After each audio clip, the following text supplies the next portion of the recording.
Hey there, this is Anthony Garcia, Chief Persona Architect for Promotabook.com. We talk about personas all the time, and the big question that everyone likes to ask us is, well, what can personas do for me? Simple. Personas can help you communicate better, accelerate relationship building, and make customers more long-term profitable customers. Why? Well, because you know exactly what they expect. You know exactly what's motivating them to buy your product, your service, your book, or whatever you have to offer the world. The best way to make a difference is to know your customers inside and out, and personas are exactly the right tool to use in this kind of environment. So let me demonstrate really quick what the value of personas are in a simple illustration. Imagine this scenario. 37-year-old male, makes about $75,000 to $100,000 a year, bald, stocky. He's walking down the streets of Manhattan, New York City, where he lives, and he spots this wallet on the street. With all that demographic information I just gave you, are you able to tell me with any degree of accuracy or certainty what this person would do with that wallet? Will they pick it up, take the money, and throw the wallet away? Or will they desperately search for the wallet's owner? The truth is, you can't tell. I didn't give you enough information to know. Most marketers survive simply on demographic information, and it just isn't enough. Now, what if I told you that this same person is a character or a person that you might already know?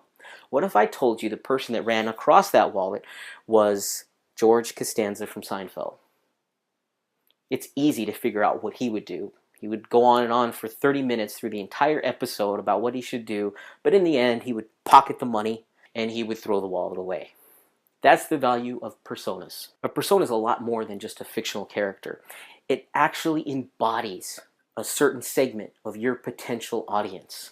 And a persona is a tool to accelerate non-intimate communication so that you can sell faster, you can sell more, you can increase your conversion rate, and you can keep customers longer term because you know what they anticipate. You can even catch buyers earlier on in their buying process. What we do at Promotabook.com for our clients is create a handful of personas, anywhere in the range from 3 personas to 5 personas.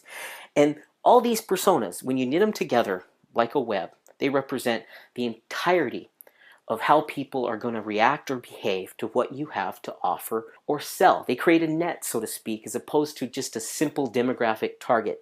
Our personas are based in the Myers-Briggs Type Indicator. We chose this for several reasons. First of all, millions of people in North America take this test every year. There's a huge established database, and there are some very useful patterns that we could draw out of this information. In Myers-Briggs, there's 16 different personality types. But to make it simple and to make it most effective, we've narrowed it down to the 4 temperaments. And let me explain to you a little bit about how these temperaments come into play as people are making buying decisions.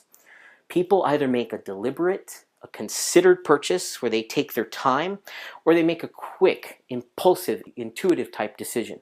Or they're either in logical mode or in emotional mode.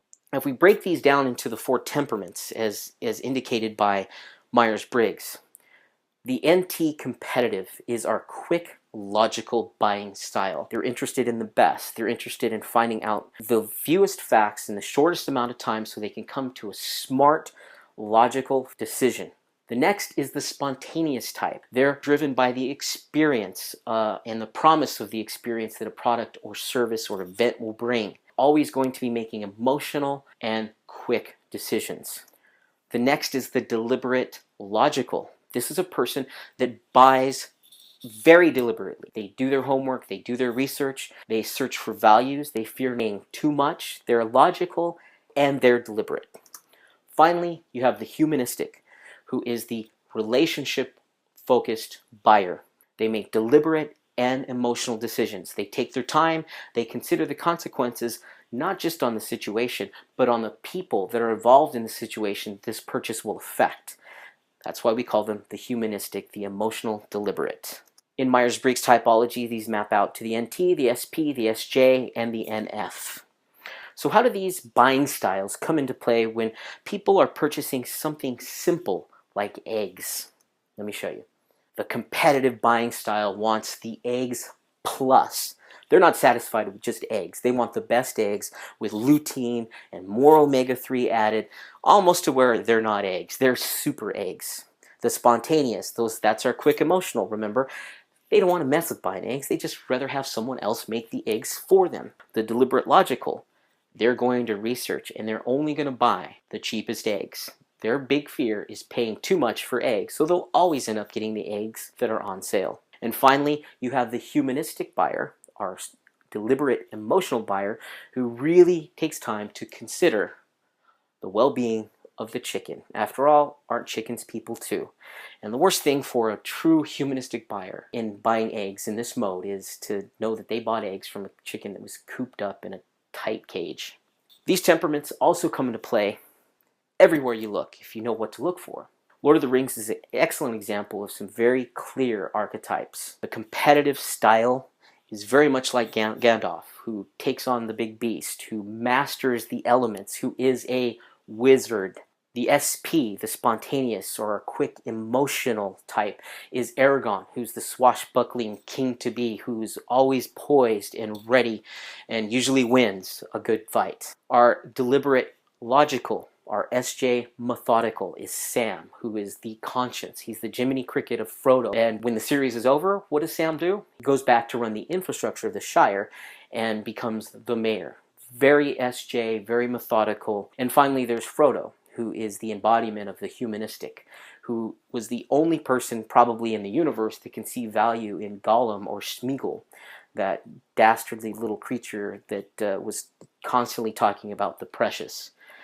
He actually empathized and was able to see value in him throughout the series. Makes him very humanistic, very deliberate, very emotional. Finally, in current culture, if you watch The Office, there's some very distinct archetypes built into these characters.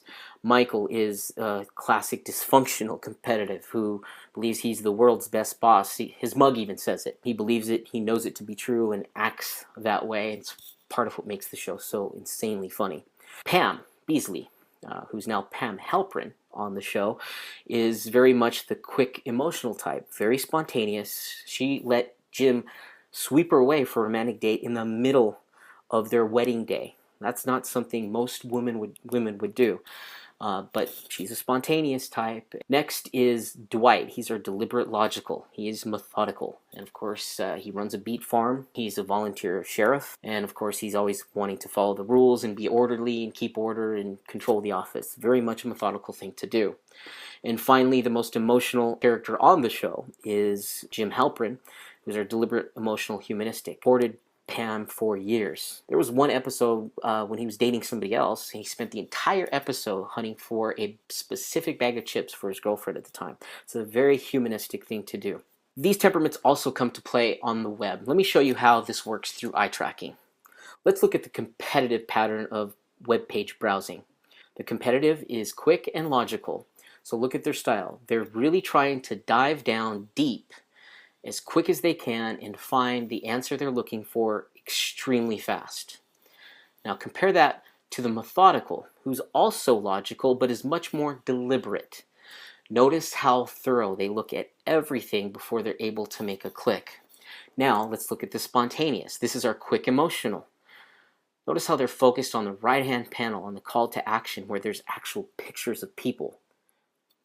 And finally, you have the humanistic, who really is interested in the facts about people. They're focusing on the actual census numbers in the top right. Very humanistic style of browsing. So, how can we apply this knowledge to your website?